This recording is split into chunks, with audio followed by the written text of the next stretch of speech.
You're listening to the Life Purpose Advisor Podcast, episode 38. How can we create a way of being out there and fully self-express ourselves that we can enjoy? And at the end of the day say, if marketing is this and selling is this, I have to admit that I like it because I'm helping more people this way. You're listening to the Life Purpose Advisor Podcast. Life purpose, spirituality, higher calling, personal growth, meaningful life. We ask the deep questions about living a balanced life of meaning, purpose, and joy. Passion, know thyself, be mindful, spiritual practice, aha moments, life lessons, balance. It is time to welcome your host, Angie Swartz. Today I'm delighted to bring you Anna Melikian. She is the host of the Mindset Zone podcast and the director of education for the Book Yourself Solid School of Coach training with Michael Port. I've been listening to Anna's podcast interviews and watching what she's doing out there. She's got some pretty exciting stuff going on. She's from Portugal, has a beautiful accent, and I very much look forward to hearing her story today. Welcome to the show, Anna. And a pleasure to be here.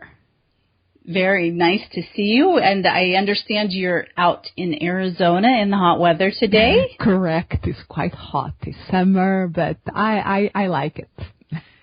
a little different than Portugal, I guess. Yes. I miss the ocean, but I love to live here in the United States and very happy to be in Arizona. Right. Let's talk just a minute about the fact that we're both enjoying this medium of podcasting. I'm interested to know what you're enjoying about your own podcast. It's really being a way that I can be out there self-expressing myself. I see my podcast Mindset Zone as my sandbox where I can experience I play with ideas and having somebody there in the other side that sends me feedback. So I love that, and also the opportunity because my podcast I have solo episodes and I have also interviews. And also have the privilege of speaking with so many interesting people that I can pick their brains. I love it. It's been a great experience. It's such an honor to get to have in-depth conversations with the people that come on our shows, isn't it? Oh, yes. And it's truly an opportunity because we can reach out sometimes to people that, what will be our pretext sometimes to an author that we admire their books, and we have the opportunity to say, okay, I have this medium that I have this audience and I would like to bring you in, and more often than not, they say yes. Right. The world is a much smaller place. And I think for those of you out there listening, I think Anna and I both are here to tell you it's much easier to connect with people than you think. Wouldn't you say that's true? Totally. And the thing is that there is always this contradiction. Today is much easier to connect with people, it's much easier to get information, but at the same time that we don't want the relationships to be too thin either. So we have to keep a balance. But I think that is one of the magic things of podcasting. You really can, it's not just the 5-second thing or 140 characters in Twitter. You can go a little bit deeper in a conversation. And people, because they can be listening to podcasts when they are doing other things, they are paying more attention many times than to other mediums. And I love that. We are in people's ears and heads and hopefully making a difference in their lives. Mm-hmm. Mm-hmm. And perhaps someone's choosing to listen to a podcast interview or an episode that's changing their life or helping them grow versus sitting in front of a reality TV show or something like that. Yeah, and I think there is so many good podcasts out there with a positive message and helping people. For me, is when I get a message in my email inbox from one of the listeners that just reaching out and saying, I appreciate what you are doing. It really helped me to overcome this challenge or to go over this. It's whoa, that makes not just my day, that makes my week. Mm-hmm. For sure. For sure. And you don't even know the reach that you're making, the change that you're making for the people that are out there listening that you don't hear from. And that is totally true. I still remember a colleague here from Phoenix that was when I was launching the podcast, and we were speaking about it, and she said, "You cannot believe who is one of your biggest fans." And I say, "Okay, you? I know that you like my podcast. Thank you." And she said, "No, it's not me." And she was telling me afterwards that she was in her house. She was going from one place of the house to the other, and suddenly she listened to my voice and said, "What? And it's not here. What is going on?" So she was her daughter, a 13-year-old girl, a 13-year-old that was listening to my podcast, and it seems that she loves my podcast. And that was my, whoa, it's not my target market, but I love it. Quite a compliment from a 13-year-old who has many choices. Exactly. I was so, whoa, that is the best compliment I can get.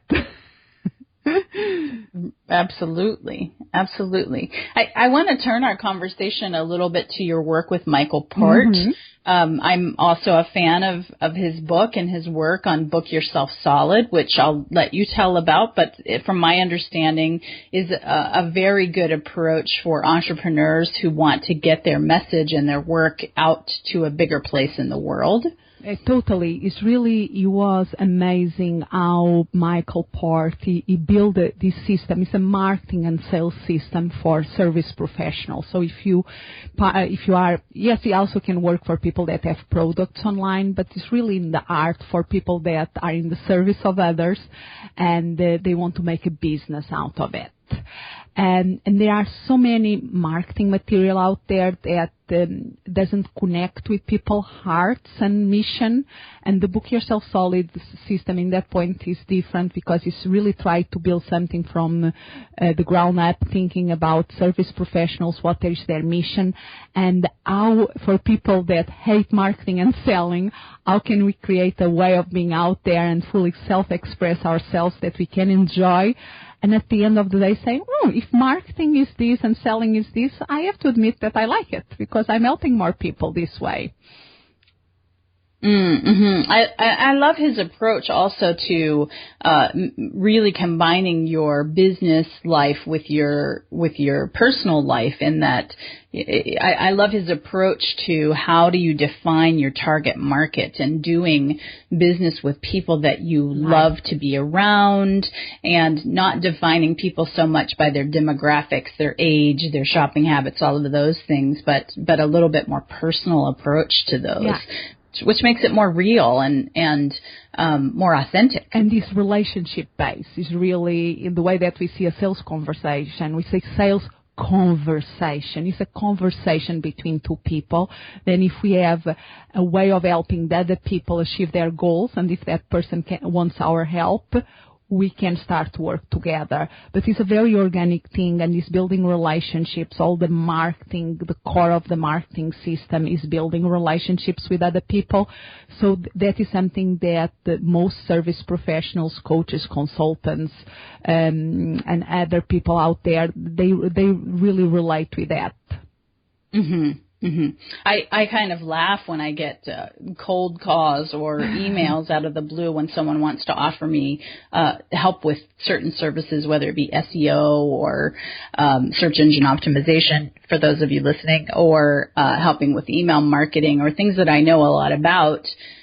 Because I really believe in relationships and relationship marketing, and that it's very, very unlikely that I would ever do business with someone that I didn't know. And then sometimes it's like, okay, if they are so interested in working with me, why don't they do some homework first?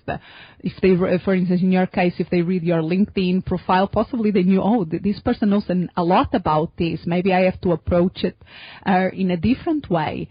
But sometimes it's like it's a template, a copy and paste, and it's like, okay, at least say hello right in the beginning. Right. So, but, I know I love the approach. I'm interested in knowing a little bit more about your role as the director of education there, and how that came into your life and how that serves you. Yeah, and the funny thing is that, so my background is psychology. Before I moved to the United States in 2003, I live in Europe. My country originally is Portugal. I studied also in England for a couple of years, and then I did my master's degree in psychotherapy in Spain.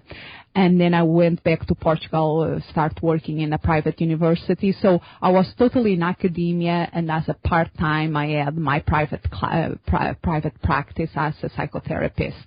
And that was really, and I was loving it, everything of it. And one of the things that I love of my past life as a psychologist and psychotherapist was I was traveling a lot for presenting in conferences and so forth.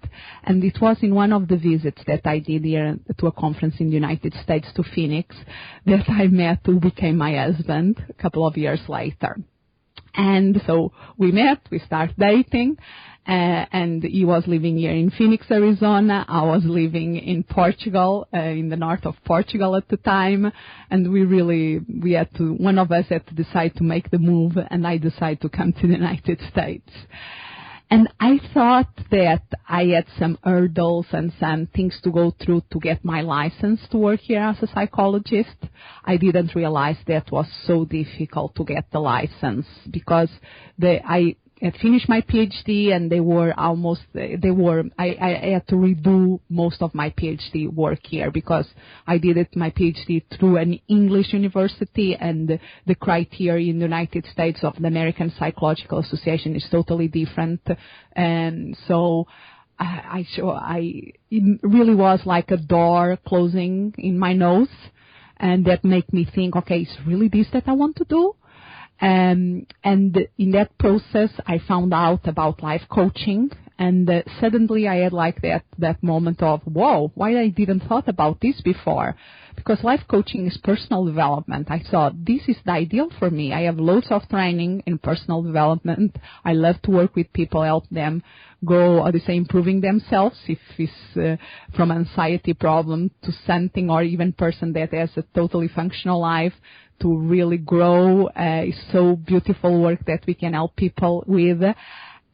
So I got the certification, and I was officially a life coach. But then, where were the clients? Because I'm part of the International Coach Federation. I trained from one of their accredited programs, and they have excellent in terms of teaching us coaching skills and all the philosophy of coaching and how to do it. The programs are excellent at that level. But marketing and sales, what they teach me there was elevator pitch. And that didn't resonate with me. So, and then when I had the certification and I was wanting to do a home-based business, online business, I say, okay, where are the clients? How can I bring people to work with me at the prices that I think make this a business, and I think I deserve, because it's all the work that I put in helping people, and I can produce the results.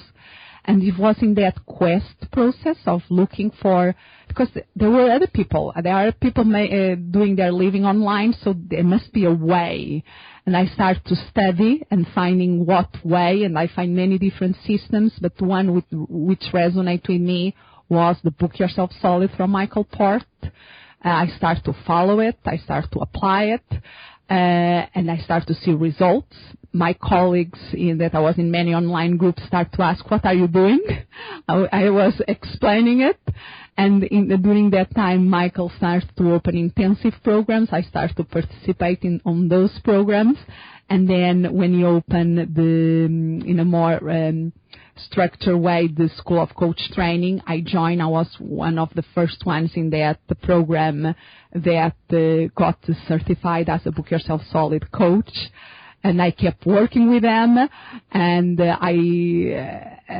make a long story short, I was promoted to Director of Education for the Book Yourself Solid School of Coach Training. So that is a long story, but that's okay. So what does that mean? What does that make that you doing in your role now? My role there is to train the coaches on the system, really to know the system inside out, and I'm also responsible. So the head of the school is Matthew Kimberly. Michael is the founder, and of course he's always there. That we have trying to bring more people through the system and make them understand the system inside out, and really how to become helping more people to get clients, and to how to develop the training materials that they have access to that help us do that in a shorter amount of time. Mm-hmm. And then are you still coaching individuals one-on-one? Yes, right. I love that. It's like the one-on-one work, I would say, I'm book solid because it's easier if you limit the number of one-on-one clients, and I had to do it to have time for my other projects, but I want to keep always a small number of one-on-one clients because they keep me like connected with the reality of the world out there and the challenge that coaches and consultants face when they are starting their own business. So I really need to have that connection to keep me grounded. And to help other coaches to coach people in similar situations. Mm-hmm, mm-hmm. So later I'm going to ask you about whether or not you have a daily practice, but that's part of your practice to keep yourself in the coaching world. Yeah. And I love also group settings and group programs, so I have my own. I participate. I'm one of the facilitators in the mentoring, the Book Yourself Solid mentoring with Michael Port. That is a group that is more than 100 people that are in any moment are enrolled in that group, and I love participating there. But I also love to have my own program. You have to know, if we are teaching people, you have to stay connected with that reality somehow to know, to be able to help them as much as possible. Mm-hmm. For sure. For sure. Well, thank you for that. Let's talk a little bit more about you in depth. Mm-hmm. I'm interested in knowing whether or not that you know what your own life purpose is.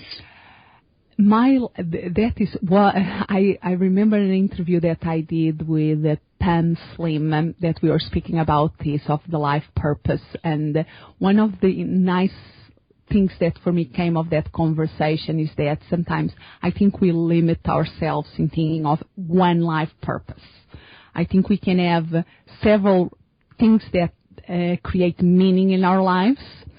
And maybe there is one that is more important, but doesn't mean that is the only one. And for me, something that is essential, like is learning. And really, if I have to stand out in a group, a big room full of people, and everybody has to stand up and say, I stand for something, I will probably say, I stand for learning. We can learn things. We can learn new things. I think we limit ourselves too much thinking that, I am like this, I cannot do anything about. No, we always can do something about. We always can overcome challenges and learn something. And so learning for me is something that is, if you tell me, starting today, you cannot learn anything new in your life, I say, what is the point of living? Mm-hmm. So I know that my purpose is connecting with the learning. And of course, learning for what? Has to have an intention. And for me, is for doing some positive impact, creating some positive change to making a difference, really.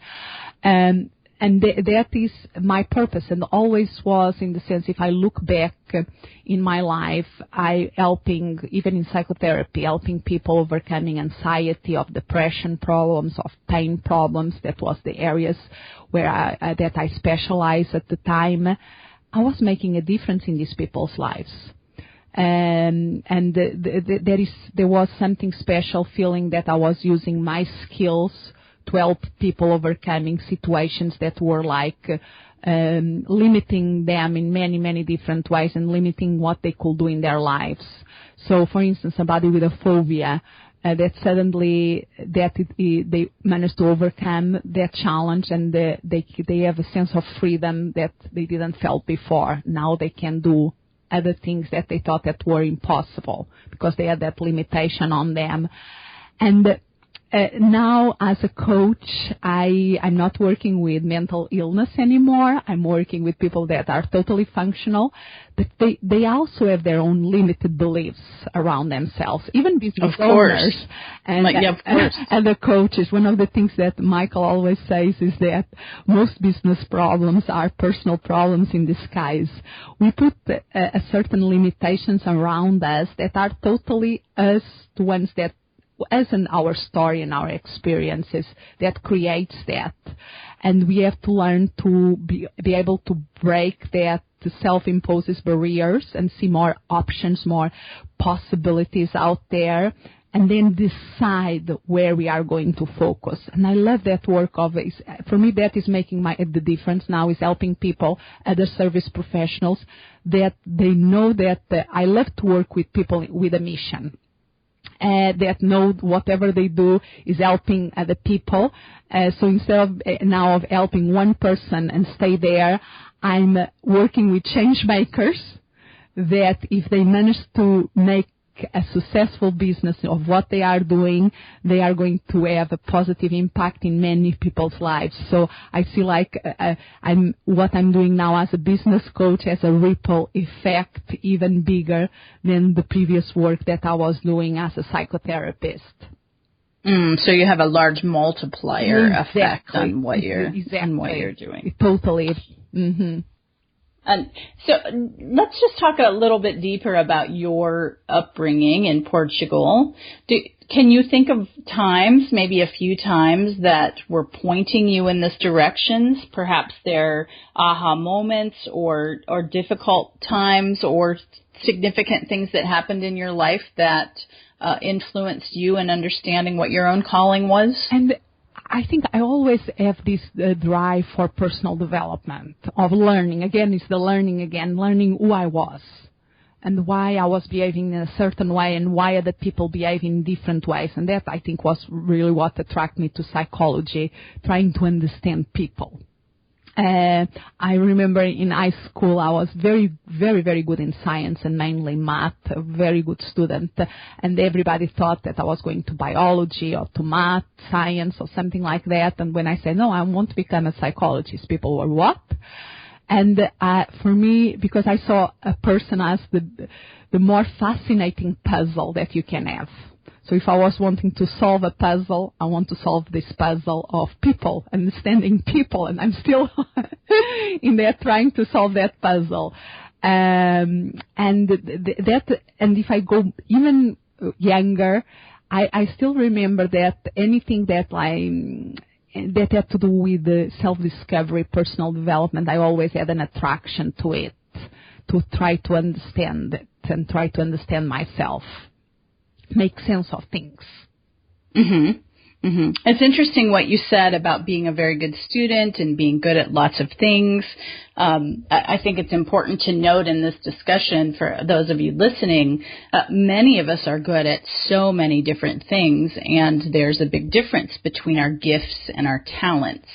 You know, we can be very skillful at math or very skillful at accounting, say, or things like that, but that doesn't mean that that's your life calling, for sure. And I think the life calling, when we look backwards, we can connect the dots. That's right. But when we are, mainly if we are, I think the life calling, if you are speaking with people 30 and up, they get it. If you are speaking with people 20 down, they really, it's a strange question for many of them because they are in the middle of the storm. That's right. That's right. And without realizing it. Yeah. So the question doesn't make any sense. They are trying to identify who they are, what they want to be. And yes, there is already, I think, there inside them the seed or the potential to be, to come out of what is their mission and what they can be doing in terms of purpose. But I think at that time they're still exploring, and it's very difficult. And of course, it depends of, there are kids that from very young they have things very clear, but that is the exception, not the rule. Mm-hmm. Agree for sure. I'm just doing some writing on that now. Mm-hmm. I'm writing a book about life purpose, and I couldn't agree with you more. May I ask you what your spiritual beliefs are? Yes, you might. And I was raised Catholic, I think 99% of people in Portugal. And I was very, involved in the church and going to the mass every Sunday, and even involved in the Sunday schools and all that, in youth movements and so forth. And was about probably when I around college years that I start to doubt my own belief system. That I think is part of the process. What happened there is that I didn't came back to the faith again. In that sense, I could not. It's something that is very difficult for me to accept in the Christian religion. Was that there was only one way for salvation. Mm-hmm. That was a concept, that dogma of only one way. I'm the only way. That was something that I could not accept. And I still respect, and I'm very glad of the moral background that I had and that my parents gave me, and that my upbringing was on that, and I respect and value that a lot. But there is the thing about the only one way for salvation. I cannot I honestly get that. There is the metaphysical thing also that I don't know if I believe I think our energy, part of ourselves, will always stay there somehow. It's the energy. We are energy, and we are transforming, and we'll go transforming. So physically we know that we will keep going even after we are in this state of being. But I cannot intellectualize, I cannot believe in a salvation of a soul as an individual entity. Mm-hmm. So that make me question a lot in terms of the dogmas of my own religion that I was brought on. And I really admire the people of faith, of any faith, because I think it's a beautiful thing when you believe that there is something bigger than yourself. And if it's in the right direction, that belief, I think, can be transformational. Unfortunately, many people use that belief in the wrong way. But let's focus here on the positive. There are many people that believe their faith is an extremely positive force in their lives, and I admire that. My belief is in a more agnostical way. I think there is something out there that maybe we can call God, but for me, Odyssey is a presence, is an energy that I respect, but I don't know if I can have like a direct. It's difficult to speak about this topic. Yes, it is a difficult topic. That's why we speak of it. Yeah, for me, I accept that there are something bigger than myself, but I cannot articulate that belief in identity, in an entity like a God. Mm-hmm. So I accept that, yes, maybe there is something bigger. What happens after we pass away, I don't know. But I believe more in this concept of energy that keeps going, and we are like, what's happening now in our lives is like is a drop of water that is melting in the lake, and there will be ripple effects. And we should make this impact the more beautiful as possible. And what happened next, I really don't know. Mm-hmm. And I'm okay with it.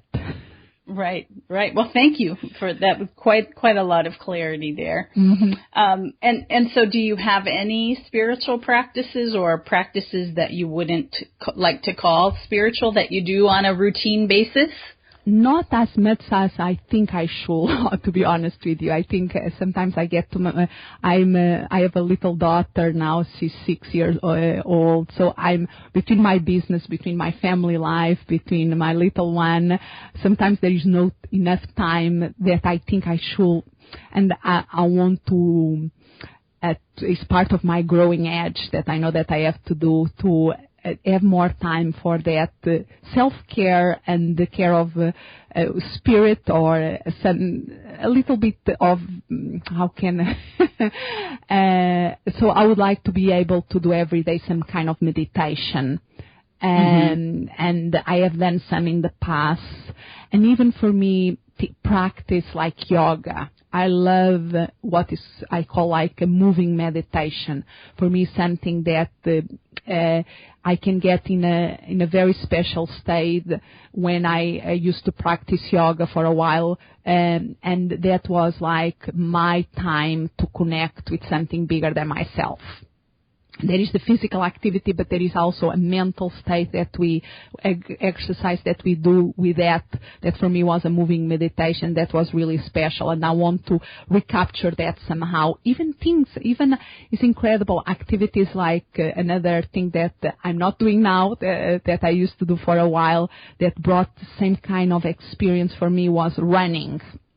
And I used to do, I ran half marathon, and when I was training for that was a challenge that I threw to myself. And when I was in the weekends running 1 or 2 hours, there is something there of that, there is a state of meditation that you get into that is very powerful.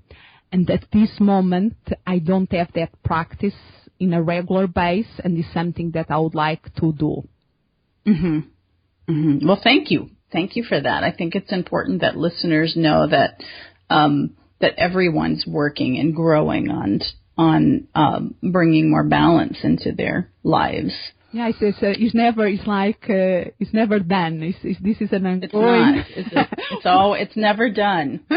It's like, I think one of the best analogies is for people that have kids or yet have kids and still have memories of that, of their growing up, mainly in the first couple of years. When you think that you get it, something changed, and you have to adapt and go with the flow.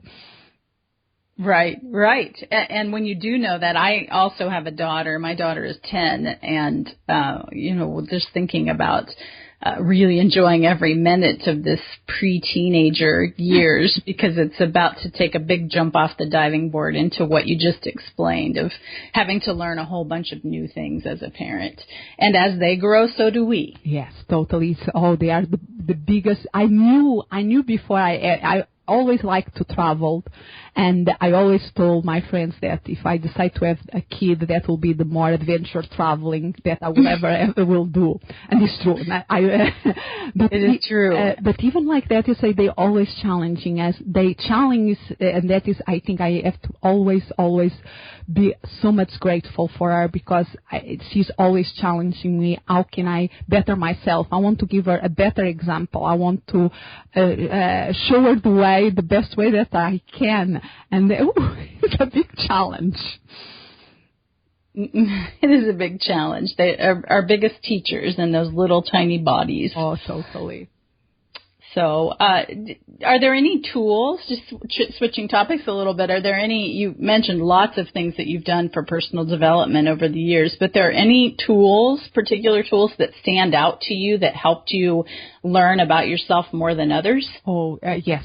I have to, and it's something that I still, when I was in psychology and psychotherapy, one of the tools that I work a lot was with hypnosis and creative imagination. And it's something that was extremely powerful for me at the time personally on the applying to myself and in my process of self-growth.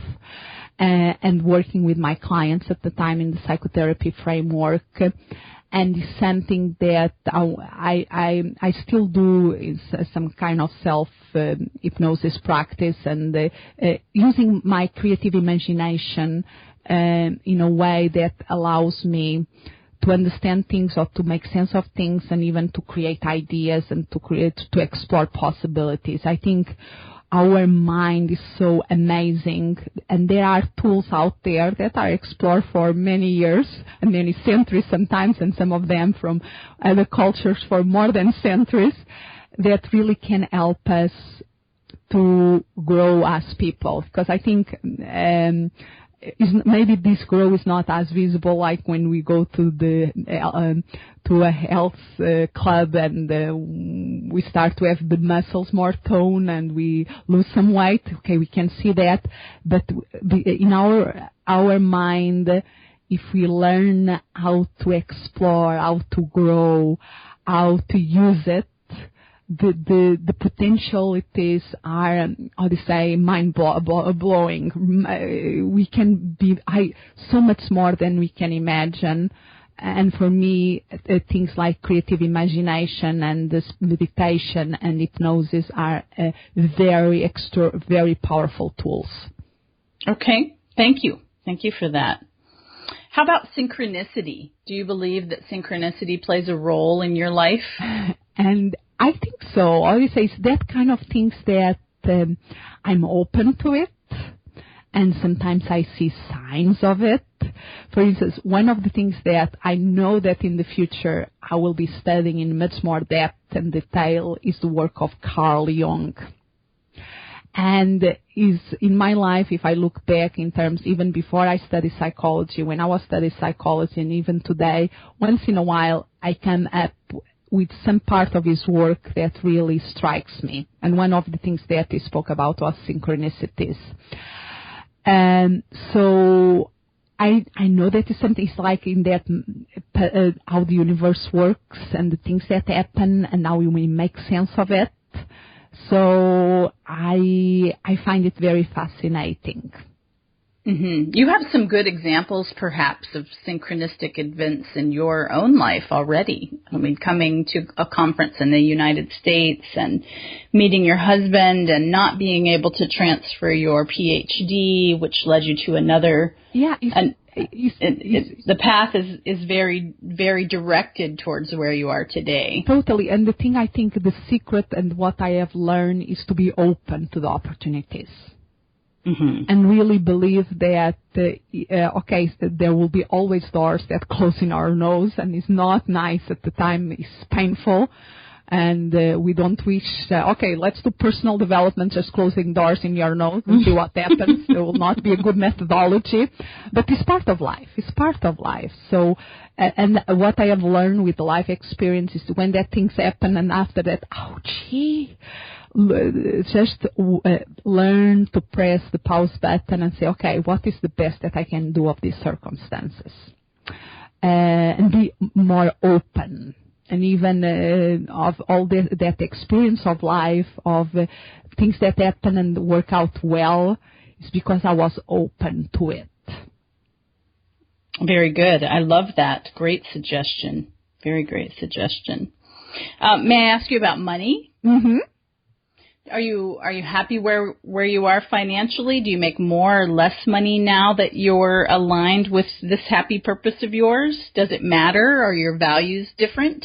The thing that money is a very fascinating topic too, because what does it mean to have or not to have money and to have the cash flow and all that? And I have a wonderful lifestyle. Even much better than I imagined to have like 20 years ago. So I live in a beautiful house there in Phoenix that has amazing views from the mountain and from the city, and I love it. I have to say that I love it. And for be able to enjoy that, there is money associated to it. So, but I think we always have to be careful, because then if we start to pursue money for the sake of money, that we get in a very negative spiral. So for me, yes, I have worries about money. Yes, do I have reasons for that worries? Sometimes not. Sometimes it's my own ghosts from the past. But I think one thing that most entrepreneurs will identify with is that we know that, okay, this month went very well. Can I keep this going next month? That may be something that is one of my worries. Mm-hmm. Mm-hmm. I see. And it's something that of course, as we grow in a business, you can start to create is where the phase that I'm in at the moment, trying to create some passive revenue, not be just my work to create the income, but products that I create that can be sold. So, but it's something that for me is having that economical stability that I can maintain my lifestyle, I can give my child the best education possible, and yes, I need to create income, and my husband, to make that happen. We are doing very good so far. Now, can we keep going? That is where the fears come. Mm-hmm, mm-hmm. Is your husband an entrepreneur as well? Yes, even much more than me. Odyssey is from Melikian, is an Armenian family, and in the good tradition of the Armenians, is a family of entrepreneurs. That in terms of business and starting with an idea and go for it and investing and taking the risks. I'm not a risk taker. My husband is much more of a risk taker. My background, both my parents were, they work in Portugal. They were in the government, so very stable. And that was a lot of the philosophy of you do your college education, you find a job, you get a good stable job with good benefits, and you are very good in what you do, and everything will take care of itself. So not an entrepreneur. Kind of being raising in the entrepreneur spirit at all. Was only I always had the initiative of working in projects. Even when I was in a job, working in college, I was always that kind of person that, why don't we organize this extra training? Or why don't we do this meeting? Why don't we do this? So I always had that kind of initiative that is very good, and I use loads of that when I start in my own business. That fear of taking the risk is still present in me. And so I was not born with the entrepreneur gene in any way, shape or form. I learned to be nowadays I'm an entrepreneur because I learn it. Mm-hmm. And you have some of it in there. I think. Yes, there is always something in there, but we have to I had to develop. I believe that all of us have all the things, but sometimes we never give the chance for it to develop. And I had to wait to my 30s to let that one flourish. Mm-hmm. And was because I married with the person that I married that is very entrepreneurial in the way of seeing the world, and all his family is, that allow me to see, you can build a business in a way that you only work 2 hours and you can make this income. I never thought that was possible because I was raised in the mindset. You work very hard, and then you get reward for working so hard and so many hours. Mm-hmm. Not that you could put a seed, make it grow, and sometimes you have to put loads of hours when things are growing. But then when the tree gets root and start to produce the fruit, you can sit down and enjoy the fruit of your labor, appreciate the sunset without having to be sweating all over again. Mm-hmm. Mm-hmm. Very nice. Well, may I ask you a lightning round of yes or no short answer questions, please? Okay. Do you think that passion and purpose are the same things? No. Do you think everybody has a life purpose? Yes. On a scale of 1 to 10, 10 being high, how important is following your own joy in igniting your life purpose? 10. Did you ever quit your job to follow your purpose, and do you think somebody needs to quit? I personally no, because I was very lucky to have my something that I felt that I was on purpose, but I think sometimes we have to have that courage to cut and start again. Okay. What brings you great, great joy? My work and my family. Okay. If you unexpectedly amassed a good-sized fortune, what would you do differently? I will make myself relax more and take more time off. I'm a workaholic and I have to keep that in check, and I will not have the excuses. Okay, great. Thank you for those. So it's been a pleasure talking to you today. Just in closing, my one final question for you. What should listeners learn from your life? That challenge. We always have challenge, and we always can learn from the challenges. Okay, thank you. And if someone wants to learn more about you, where can they best connect with you? The best way is mindset.zone. So it's the name of my podcast, and also if you go to mindset.zone, so instead of .com is .zone, you will be redirected to my website, and there is where you can find all the information about me, about my podcast, and everything is there. Okay, and can they find your podcast on iTunes and other outlets? Yes, iTunes, Stitcher, so they search for Mindset Zone or just Mindset. Usually in iTunes, I'm one of the first in the list if you search for Mindset. Terrific. Well, is there anything else that we left out that you'd like to mention today? No, it's like life is a journey, and we have to learn how to enjoy it the most. And leave a positive trail or a positive impact as we do it. Great. Well, thank you so much for your time today, Anna. I look forward to seeing where your journey takes you next. Thank you. Pleasure.